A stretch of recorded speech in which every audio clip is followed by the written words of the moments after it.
for all the hard work that's gone into this bill. It's been quite a journey, and I acknowledge and recognise the genuine commitment that has taken place to get to this point. Copyright in 2010 has become a brand or code. The prevalence of illegal downloading both in New Zealand and globally is a very real and important issue.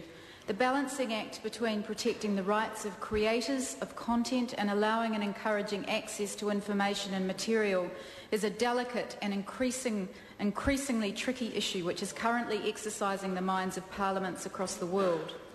Intellectual property, who owns it, who should have access, how they should have that access, and what should be the penalties for infringing the rules around that access are all very live issues being hotly debated.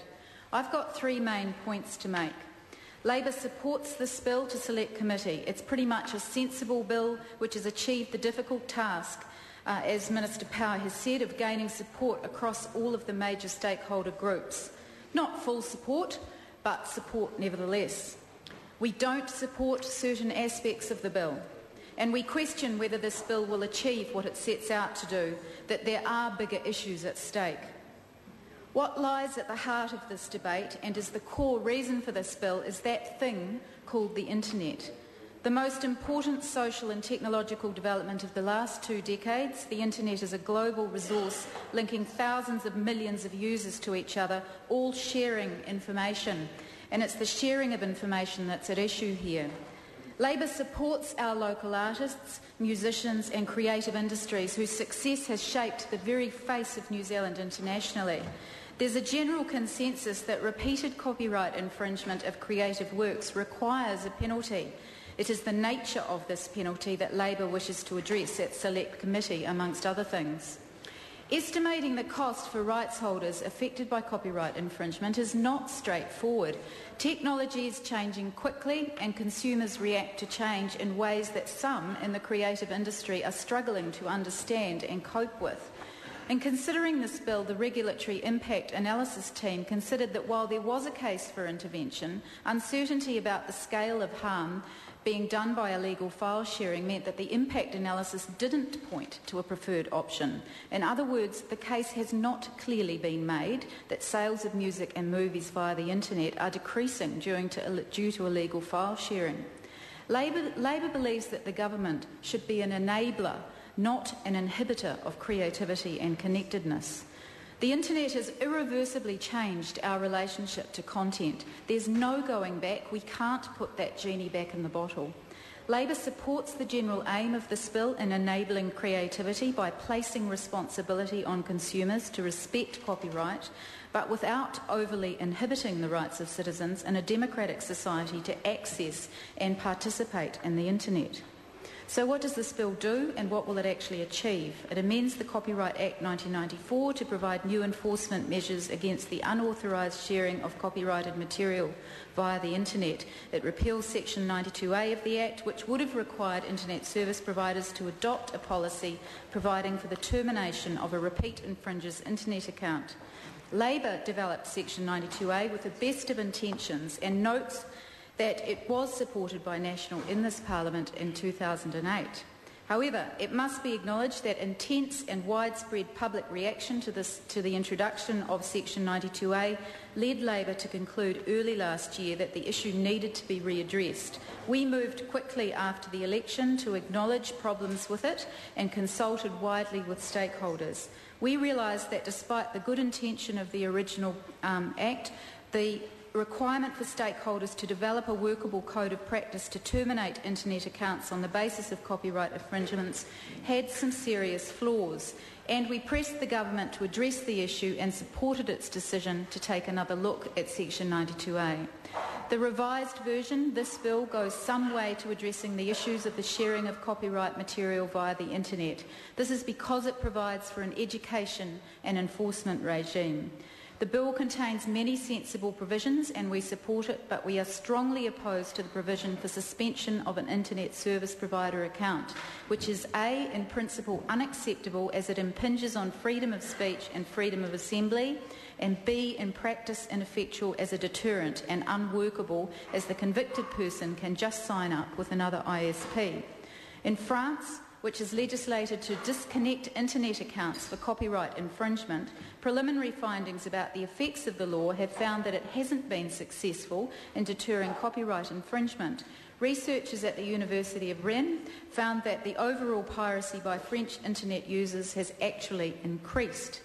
There are a number of matters in this bill left to regulation, in particular the costs payable per infringement and how those costs will be recovered, and public consultation needs to be done on this. And it must be a priority for this government to clarify the relationship of the Anti-Counterfeiting Trade Agreement, ACTA, to New Zealand's copyright laws. The digital copyright aspects of ACTA risk introducing enforcement practices and restrictions on content that otherwise balance existing copyright via the back door. Finally, enacting this bill will not address the fundamental issue of copyright infringement and unauthorised file sharing. The digital age has meant that corporations which have traditionally controlled and managed the distribution of creative content are losing control of that distribution. As I said, we can't put that genie back in the bottle. It's widespread, and I challenge any member of this House to say they don't have a family member or friend who doesn't engage in illegal peer-to-peer file sharing. Let me give you an example. The Academy Award Best Picture winner, The Hurt Locker, was released in United States theatres on the 26th of June last year and on DVD on the 12th of January this year. It was nominated for an Oscar, and last month it won Best Oscar. This was all before it was available legally in New Zealand. In fact, it took another month to be released to cinemas in New Zealand on the 1st of April. Surely an industry claiming to be adapting and satisfying consumer demand would have released that movie sooner. And just to illustrate this point, a copy of the movie was released on the underground pirate scene in January 2009. In this digital day and age, what do they expect people will do? The conventional wisdom of traditional rights holders, such as the big distribution companies in the music and movie industries, that is withdrawing internet access for persistent copyright infringers think that withdrawing internet access for persistent copyright infringers will protect musicians and artists' revenue and livelihoods. Yet the prevalence of illegal file sharing across the world is a result of the market's inability to control and distribute content rather than the infringing behaviour of hundreds of thousands of New Zealanders and millions of people across the globe.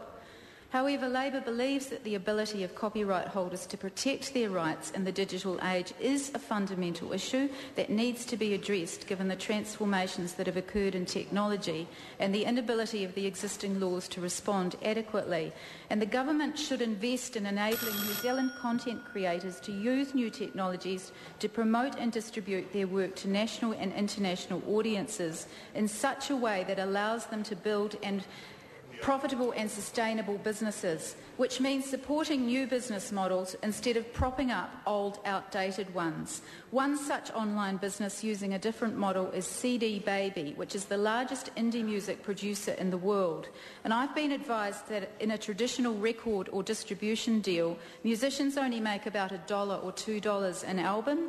When selling through CD Baby, musicians make $6 to $12 per album and get paid weekly. Those really losing out from these advances in technology are the large monopolistic corporations whose business models based on outdated technology are being disruptive. A more draconian law risks locking in those obsolete business models, centralising control in a few corporations, restricting artists' ability to be entrepreneurial and innovative in how they promote themselves and profit from their work. So, Mr Speaker, while Labour does support sending this bill to Select Committee, we do so with some qualifications because we believe that government should be an enabler of creativity in this country, not just an inhibitor. And we look forward to the debate on these issues.